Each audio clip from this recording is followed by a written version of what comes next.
Hello friends, एक बार फिर से हम मौजूद हैं आपके सामने top 20 MPPSC, MPSI, SSC, MP constable के लिए टॉप 20 क्वेश्चंस लेकर। तो आप देखिए, इसे आपके लिए बहुत इम्पोर्टेंट है ये, जो भी एमपीपीएससी या एमपीएसआई की तैयारी कर रहा है। और आप लोगों से कहना चाहूँगा कि कमेंट बॉक्स में कमेंट ज़रूर करें। ये लगभग 20 प्रश्न हैं, जिनमें से 4 के आंसर्स आप लोगों को देने हैं। और स्टार्ट करते हैं हम लोग यहाँ से। क्वेश्चन नंबर 1 है इसका, होशंग शाह किस वंश का था? From which dynasty was Hoshang Shah? तो 4 ऑप्शंस दिए हुए हैं हमको, आपको याद रखना है यहाँ से। होशंग शाह जो था वो गौरी डायनेस्टी से संबंधित था। ठीक है, अगर हम बात करें गौरी वंश की, तो गौरी वंश जो है मोहम्मद गौरी ने प्रवेश करवाया था भारत में। और बात करें अगर एमपी की, तो एमपी में गौरी वंश की शुरुआत दिलावर खां गौरी ने करवाई थी। यहाँ सॉल्यूशन आपको प्रोवाइड किया गया है, इसमें देख लें आप। दिलावर खां ने करवाई थी और उसका उत्तराधिकारी था होशंग शाह। तो राइट ऑप्शन होगा, गौरी वंश से संबंधित थे होशंग शाह। होशंग शाह का मकबरा कहाँ है? मांडू में। नेक्स्ट क्वेश्चन नंबर 2, 1857 में महू सैनिक विद्रोह हुआ था। The Mhow military revolt took place in 1857। तो कब हुआ था? एग्जैक्ट डेट पूछी गई है यहाँ पर। तो 1857 में महू जो है इंदौर के पास में है। तो ये हुआ था 1 जुलाई 1857 को। ठीक है, अंग्रेजी सैनिकों और होलकर सेना ने मिलकर ये रिवॉल्ट स्टार्ट किया था और 31 अंग्रेजी अधिकारियों को मार दिया था। तो राइट ऑप्शन होगा ऑप्शन नंबर 1, 1 जुलाई 1857 को। ये बार बार पूछा जाता है। ठीक है, नेक्स्ट क्वेश्चन पे चलते हैं। क्वेश्चन नंबर 3, भारत में इंग्लैंड का कौन सा दूत जहांगीर के पीछे अजमेर से मांडू आया? Which messenger of England in India came to Mandu from Ajmer behind Jahangir?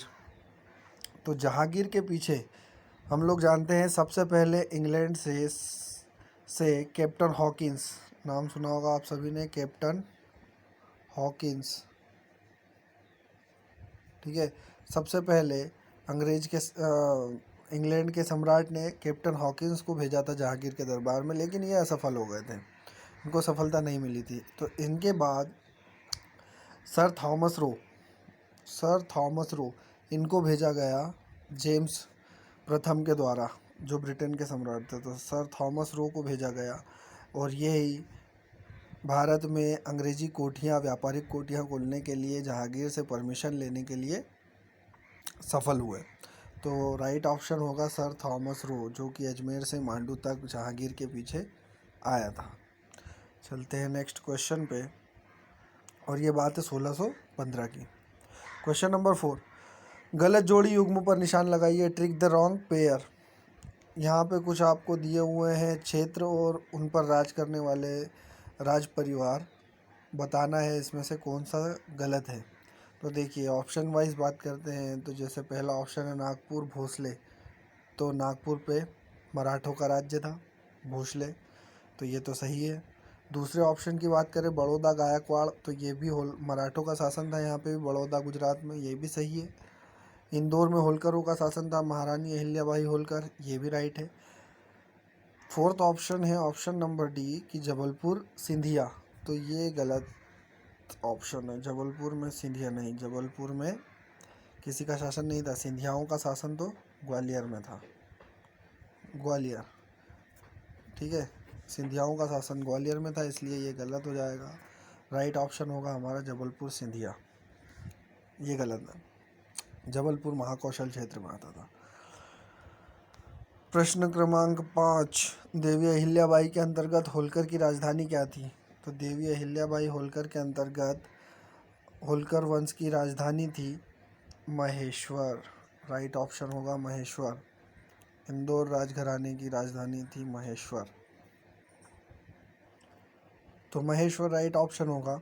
बता दें, महेश्वर नर्मदा नदी के तट पर बसाया गया था महारानी अहिल्याबाई होलकर के द्वारा। ठीक है, ये दिया हुआ है। महारानी अहिल्याबाई होलकर 31 मार्च 1725 से 13 अगस्त 1795 मराठा मालवा राज्य भारत की होलकर रानी थी। राजमाता अहिल्याबाई का जन्म महाराष्ट्र के अहमदनगर के जामखेड़ा के चोंडी गांव में हुआ था। वह नर्मदा नदी पर महेश्वर राजधानी इंदौर के दक्षिण में महेश्वर ले आई थी। ठीक है। क्वेश्चन नंबर 6, हिंगलाजगढ़ मध्य प्रदेश के किस जिले में स्थित है?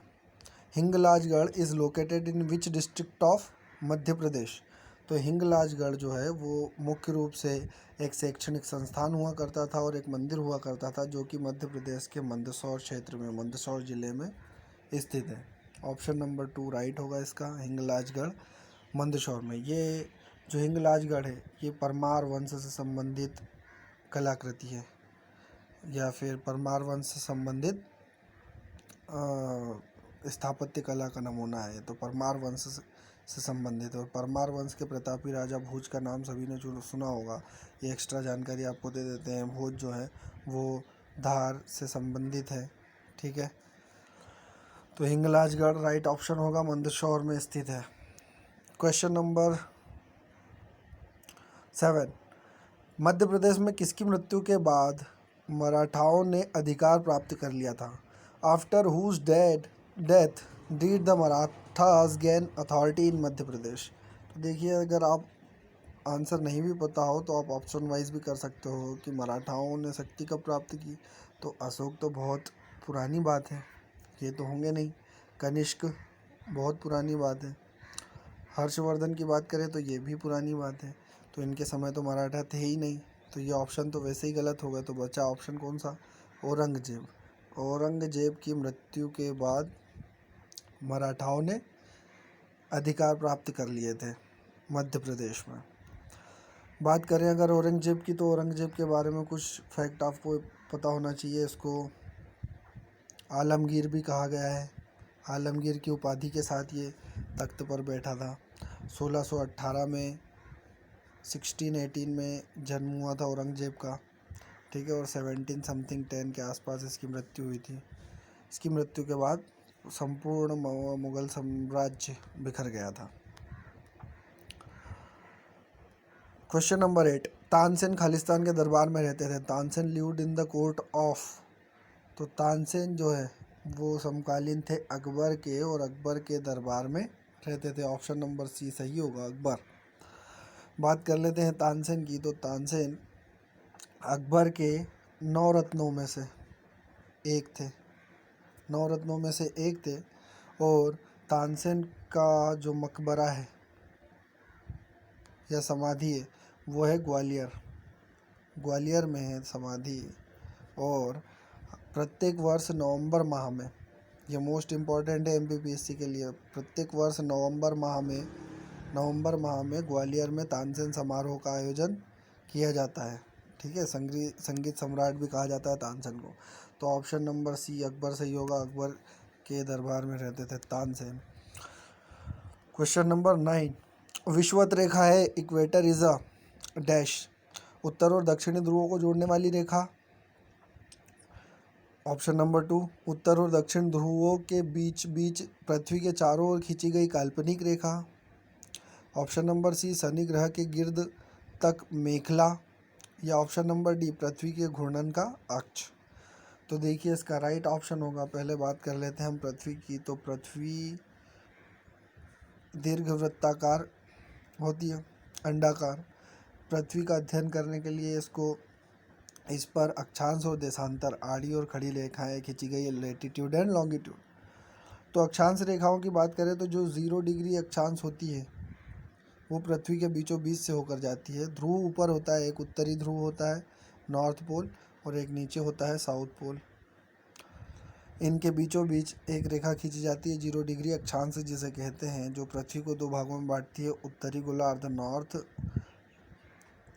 नॉर्थ हेमिस्फेयर और साउथ हेमिस्फेयर, 2 भागों में बांटती है। और इसी रेखा को 0 डिग्री अक्षांश रेखा को ही विषुवत रेखा कहते हैं।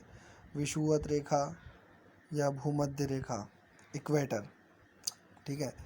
तो उत्तर और दक्षिणी ध्रुवों के बीच पृथ्वी के चारों ओर खींची गई काल्पनिक रेखा ही जो है वो कहलाती है इक्वेटर।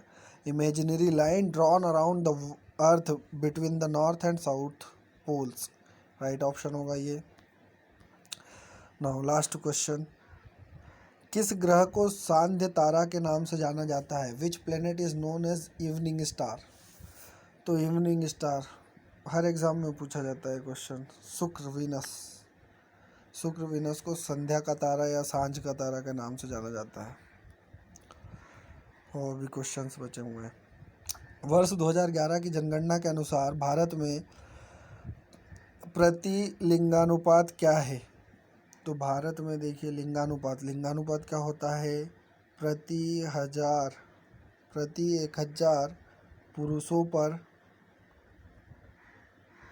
स्त्रियों की संख्या, ठीक है, तो ये होता है लिंगानुपात, इसे कहते हैं प्रति 1000 पुरुषों पर स्त्रियों की संख्या। तो 2011 की जनगणना के अनुसार भारत का लिंगानुपात 943 था, इसका मतलब 1000 पुरुषों पर 943 महिलाएं थी, राइट ऑप्शन होगा। नेक्स्ट क्वेश्चन, भारत की जनगणना 2011 के अनुसार भारत में लिंगानुपात प्रति 1000 पुरुषों पर स्त्रियों की संख्या 943 है। ये सॉल्यूशन था। क्वेश्चन नंबर 12, निम्नलिखित में से कौन से कथन सही है? पहला है असम की सीमा बांग्लादेश और भूटान को से मिलती है, राइट है, असम की सीमा बांग्लादेश और भूटान से मिलती है। पश्चिम बंगाल की सीमा भूटान और नेपाल से मिलती है, ये भी राइट है। मिजोरम की सीमा बांग्लादेश और म्यांमार से मिलती है, ये भी राइट है। तो इस प्रकार से हमारा हो जाएगा 1 2 3, ये तीनों ही राइट है। ओके, क्वेश्चन नंबर 13, देखिए आप लोग PDF हमारे व्हाट्सएप ग्रुप से डाउनलोड कर सकते हैं। निम्नलिखित में से किस शहर के निकट पालीताना मंदिर है? पालीताना मंदिर है भावनगर, भावनगर जो कि गुजरात में है, ठीक है, भावनगर में स्थित है पालीताना मंदिर।